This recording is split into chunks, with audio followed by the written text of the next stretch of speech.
Hey, so we hear the word inflammation thrown around everywhere. I have inflammation. This is inflammation. He has so much inflammation, blah, blah, blah. So we hear it everywhere. Inflammation is the enemy. Every supplement, every diet is all about lowering inflammation, right? But inflammation isn't necessarily bad.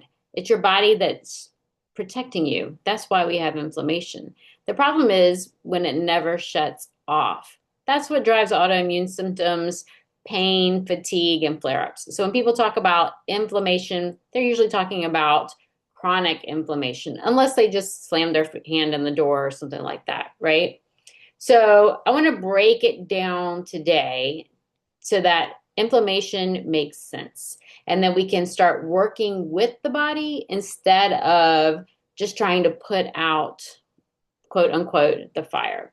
So drop a comment. Let me know what's going on, if you've experienced inflammation, if it's a part of your health story. For me, definitely. 3 years ago, I think, many of you may remember, I went to Europe. Before I went to Europe, I was really sick. My whole body was covered in a horrible rash. And when I came back, it was like 6 months with this horrible cough. I couldn't even talk, couldn't do my videos or anything like that. I was really sick. That was major inflammation. So I am Jen. I'm a culinary coach, a health educator, and I have been living with an autoimmune disease for over 15 years. So you don't want to claim it as something that's there. There's really no cure because if you let your body go back, you start doing the things that you were doing before, the autoimmune disease is going to come back. And so you can reverse everything. You can be vibrant and full of life and no autoantibodies. And so I call that a cure. But if you go back and allow yourself to get exposed to any of those environmental things that happened before, unfortunately, you just have those tendencies where it can come back. So I've been inflamed, I've been bloated. My first symptoms were major anxiety. I didn't even know that that was related to an autoimmune disease. If you don't know, I was diagnosed with Graves' disease first, lots of heart palpitations and things like that. So I thought it was my personality. Turns out it was an autoimmune disease. I've been exhausted, couldn't get out of bed, and I've had my heavy legs. And doctors just say, you just need these meds to manage your symptoms.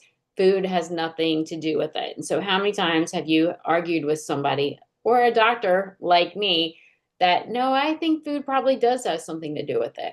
What I learned is over all of these years, inflammation is a signal. If you listen to it, really tune in, you can use that information to change your health and improve your body system.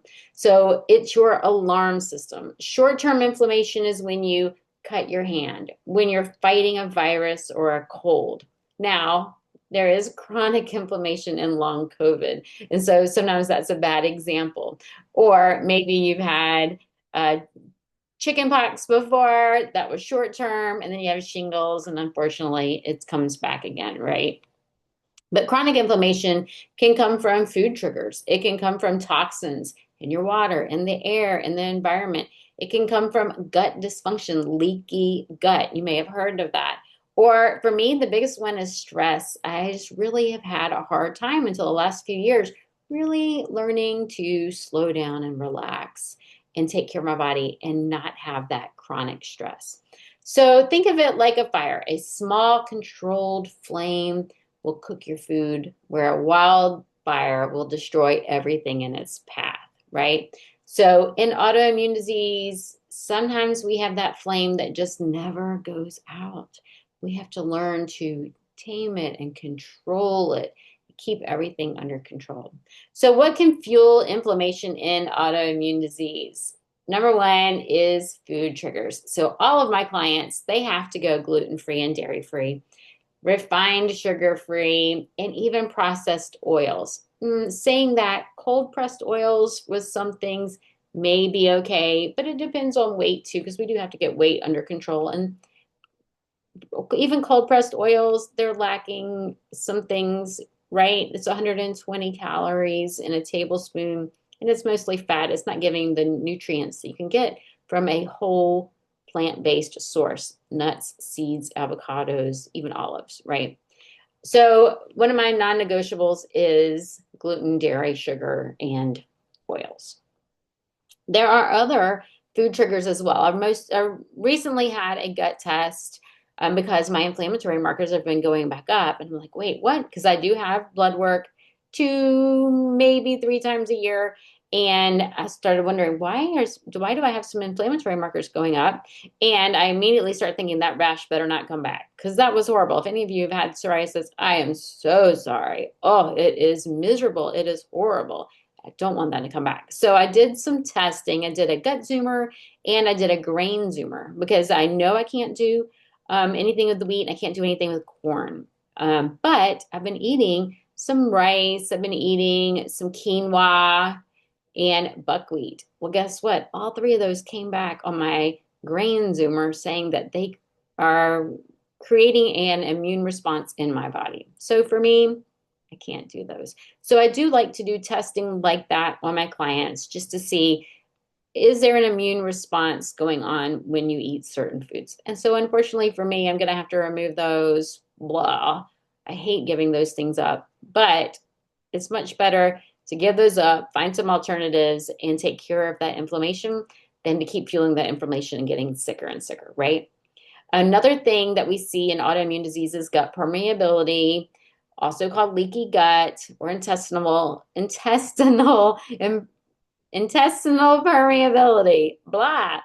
Anyway, that is when we have high markers of zonulin on a test. And so have you ever had that checked? Something else I'd like to look at. And that tells me that there are little holes in the intestinal lining that are allowing proteins to get through that do not belong on the other side of the intestinal tract. And those trigger an immune response. And so a lot of times those are what is behind an autoimmune response. It can be behind asthma attacks. It can be behind several different things. And so it's something else that we want to look at. Now, like in Crohn's disease, we hear a lot about that. In Crohn's disease, we know, or celiac, we know they can't have gluten because that's what creates it. But unfortunately, there are other items too. It could be toxins, could be food related. We need to get to the bottom of that and reverse it. Put in the things that heal your gut lining, like vitamin A, but not with a supplement because supplemental vitamin A can actually be toxic. But learning to use foods to increase that vitamin A to help with the immune system and the intestinal lining, but also using herbs and things like that to heal the gut lining. We need to remove toxins, pesticides, making sure that we're not buying any of the foods that are on the daily dozen from a conventional farm. So buying them locally from a farm like ours, mine is not certified organic, but we don't use any pesticides. So getting to know your farmer, buying local or buying those organic when you can. Removing plastics. When you buy foods from the grocery store in plastics, remove them immediately. Get rid of any plastic storage containers in your home, plastic cups, spoons, any of those things. You don't want to use those anymore. And then watching anywhere in your home, is there a mold problem anywhere? You need to get that remedied. And checking for chemicals in your foods. My number one rule for everything is read the ingredients. That could be a food product, that could be your toothpaste, that could be your shampoo. Don't get overwhelmed if you've never done this before, but slowly start picking up anything that's in a box or a bag or a tube in your home and read those ingredients. So start becoming familiar with what is in my food. Anything you're putting on your body, you're showering, you're standing. We have really large pores on the bottom of our feet and the top of our head. And so chemicals in our water, chemicals in our shampoo, those things are getting in if you're standing in that shower or the bathtub, and those chemicals are getting in to you as well. It's things we have to start looking at. We also need to get our blood sugar under control. Blood sugar spikes and crashes can raise inflammatory cytokines. So we want to make sure we just have a nice smooth curve. It doesn't get too high. It doesn't drop too low. If you eat a meal and then 2 hours later you're starving, you need another meal, either that meal wasn't big enough for you or you had a blood sugar swing. Or if you need a nap in the afternoons, that's another sign. Hello, that's a blood sugar swing. We need to get that under control. And then chronic stress. That one has always been the biggest stressor for me. I discovered Qigong a year ago, starting October. So I don't know when this recording will go out. But starting October of last year, a really good friend of mine shared a free 5-day thing with me. And as soon as I started, I was like, I have got to teach this. So I teach it in my culinary healing circle.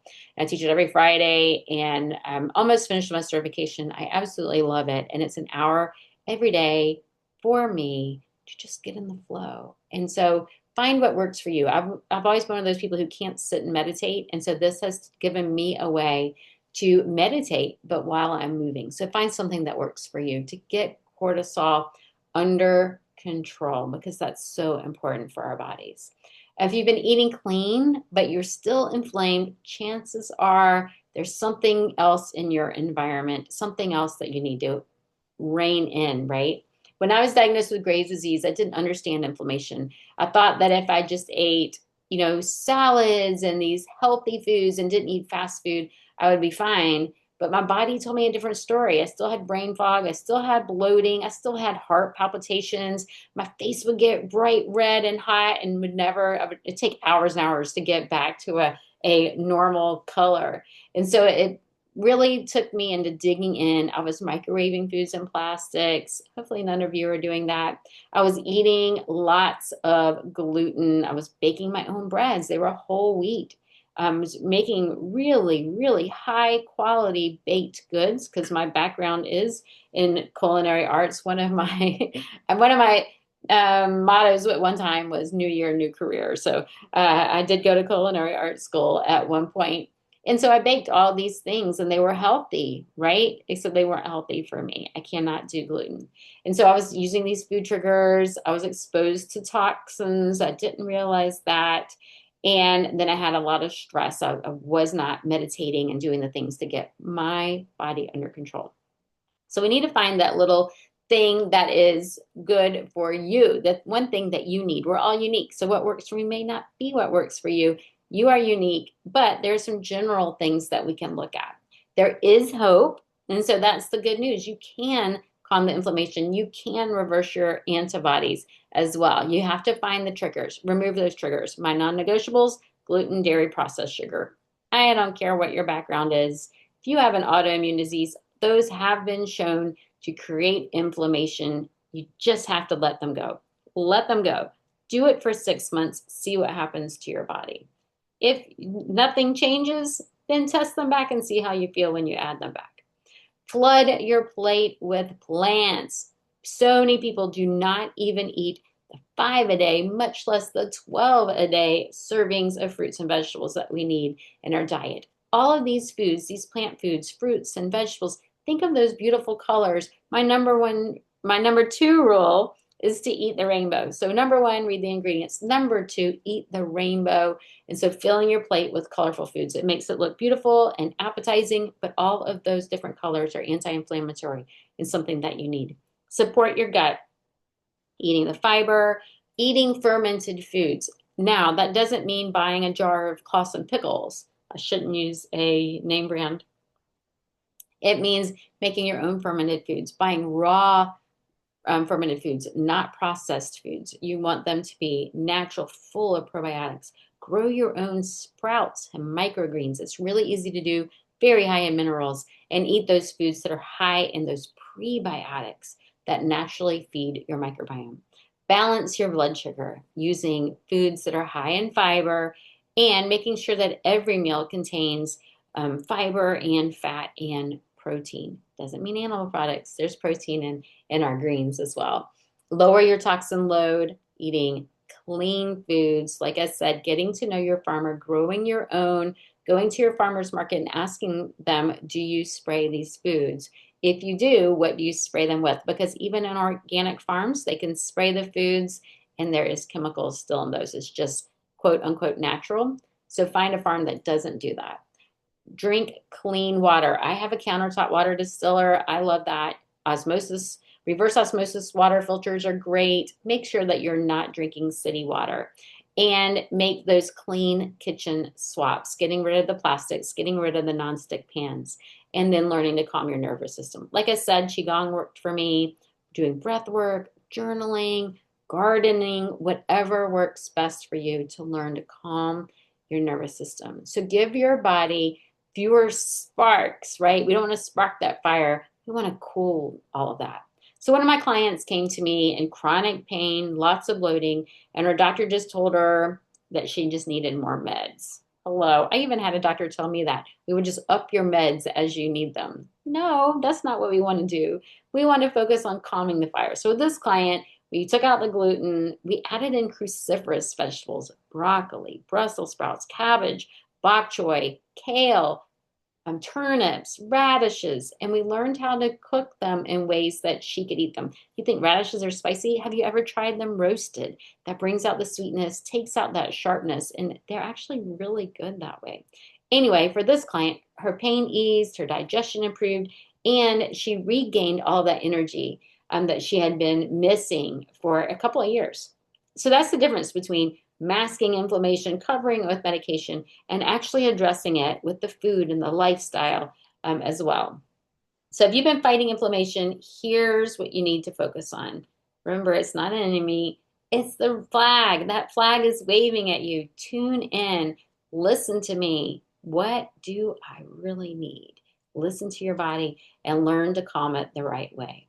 If you want to learn more how to make foods, everyday foods, and your mood healthier, lowering that inflammation naturally, then join my Culinary Healing Circle. You can go to culinaryhealingcircle.com to find out more about it. You can also comment and ask me about it as well. I'd love for you to join me. We do food demos. There's tons of recipes. There's a digital library. I do Qigong every Friday. I have a book club where we talk about different books. We're getting ready to focus. We just finished The Toxin Solution, fabulous book. We're getting ready to start the Body Ecology Diet, which focuses on gut health. But there's functional fitness classes, food demos, master classes, and more. And I'd love for you to join me. So let's just recap a little bit. Inflammation is a message from your body. It's that flag waving at you to come in and help. When you stop fueling that fire and start supporting your system, everything else shifts. Cooking can help you to create that change. Every bite you eat is either helping you or harming you. So really pay attention to what you're eating. What's going on? Is it brightly colored? Is it a whole food? Is it going to help with balancing your blood sugar? Or is it going to lead to inflammation? You get to choose. Look at your fork. Look at your plate. Remember reading the ingredients and eating the rainbow as well. So share this with a friend who's tired of fighting inflammation and wants to really understand it. And I will see you next week. Thank you for listening.